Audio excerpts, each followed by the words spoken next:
ഈ ആലുവയിൽ നിന്ന് പെരുമ്പാവൂരിലേക്ക് പോകുന്ന ഈ റൂട്ടിലാണ് ഇന്നലെ അപകടം നടന്നത്. ഇവിടെ നിന്നുള്ള CCTV ദൃശ്യങ്ങളാണ് കാണുകയും ചെയ്തത്. ഈ കുട്ടി സഹോദരിക്കൊപ്പം അച്ഛൻ ഓടിച്ചിരുന്ന ഓട്ടോറിക്ഷയിൽ വരികയായിരുന്നു. ഏതാണ്ട് ഓട്ടോറിക്ഷ ഇവിടെ എത്തുമ്പോഴേക്കും കുഞ്ഞ് വാഹനത്തിൽ നിന്ന് തെറിച്ച് റോഡിലേക്ക് വീണ കുഞ്ഞ് എണീറ്റിരുന്നു. അതിന് തൊട്ട് പിന്നാലെ വന്ന കാറാണ് കുഞ്ഞിൻ്റെ ദേഹത്തുകൂടി കയറി പോകുന്നത്.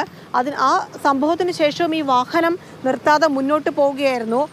പിന്നീട് ഇവിടെ സമീപത്തുണ്ടായിരുന്ന കടയിലെ ആളുകളും കുട്ടിയുടെ അച്ഛനും ഒക്കെ ചേർന്ന് കുഞ്ഞിനെ എടുത്ത് തൊട്ടടുത്തുള്ള ആലുവയിലെ ആശുപത്രിയിലേക്ക് കൊണ്ടുപോവുകയും പ്രാഥമിക ചികിത്സ കൊടുത്ത് അതിനുശേഷം കുഞ്ഞിനെ രാജഗിരിയിലെ ആശുപത്രിയിലേക്ക് മാറ്റുകയുമായിരുന്നു. കുഞ്ഞിന് ഗുരുതരമായ പരിക്കുകളുണ്ട്. കുഞ്ഞ് ഇപ്പോഴും വെന്റിലേറ്ററിൽ ചികിത്സ തുടരുകയും ചെയ്തതാണ്. ഇവിടെ ഉണ്ടായിരുന്ന ആളുകളൊക്കെ ഈ സംഭവം കാണുകയും ചെയ്തു. ഇവർ പറയുന്നത് ഈ പറഞ്ഞതുപോലെ വാഹനം ഈ അപകടം ഉണ്ടായതിനു ശേഷം നിർത്തി ആ കുഞ്ഞുമായി ആശുപത്രിയിലേക്ക് പോകാമായിരുന്നു. പക്ഷേ വാഹനം അപകടം നടന്ന ശേഷം നിർത്താതെ വളരെ വേഗത്തിൽ പോവുകയും ചെയ്തു.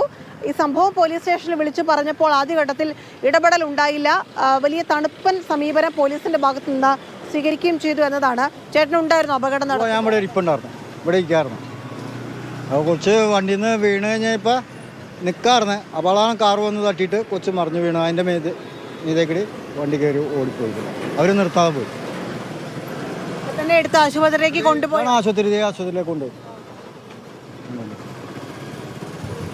വലിയ പരിക്കുകൾ ഉണ്ടായിരുന്നു. വയറിന്റെ അകത്ത് ബ്ലഡ് കോട്ടിങ് ഉണ്ടെന്ന്. കാറ് നിർത്താതെ പോയി. നിർത്തിയൊന്നുമില്ല, അതിവേഗത്തിൽ തന്നെ അവരാ ഓടിച്ചു പോയാൽ പോയി. സാധാരണ അപകടങ്ങളൊക്കെ നടക്കുന്ന മേഖലയാണ്. ഈ വളവ് കൂടിയാണ്. സ്കൂട്ടർ ആക്സിഡന്റ് ഉണ്ടായിരുന്നു.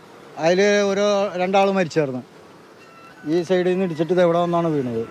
ഒരു ദിവസം രാത്രിയാണ്. പോലീസ് എത്തിയിരുന്നോ പിന്നീട് ഈ ഭാഗത്ത്? പോലീസ് എത്തിയില്ല.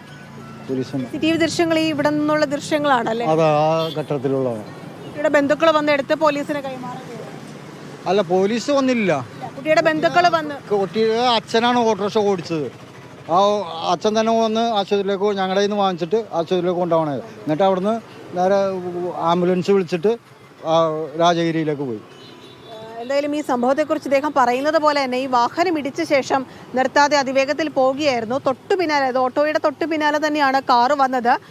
പെട്ടെന്ന് കുഞ്ഞ് റോഡിൽ വീഴുമ്പോൾ അവർക്ക് നിർത്താൻ പറ്റിയിട്ടുണ്ടാവില്ല. പക്ഷേ ഈ അപകടം നടന്ന ശേഷവും നിർത്താതെ വാഹനം വിട്ടുപോയി എന്നത് ഗുരുതര വീഴ്ച തന്നെയാണ്. പിന്നീട് ഇവിടെയുള്ള ആളുകളൊക്കെ ചേർന്ന് കുഞ്ഞിനെ എടുത്ത് തൊട്ടടുത്തുള്ള ആശുപത്രിയിലേക്ക് കൊണ്ടുപോയി അവിടെ നിന്ന് മറ്റൊരു ആശുപത്രിയിലേക്ക് കുഞ്ഞിനെ മാറ്റുകയും ചെയ്തിട്ടുണ്ട്. എന്തായാലും ഈ സംഭവത്തിൽ ഇതുവരെ വാഹനം കണ്ടെത്താൻ പോലീസിന് കഴിഞ്ഞിട്ടില്ല. കുഞ്ഞിപ്പോഴും അതീവ ഗുരുതരാവസ്ഥയിൽ വെന്റിലേറ്ററിൽ ചികിത്സയിലുമാണ്. ക്യാമറമാൻ ബിനു പാവുമ്പയ്ക്കൊപ്പം റിയ, മാതൃഭൂമി ന്യൂസ്, കൊച്ചി.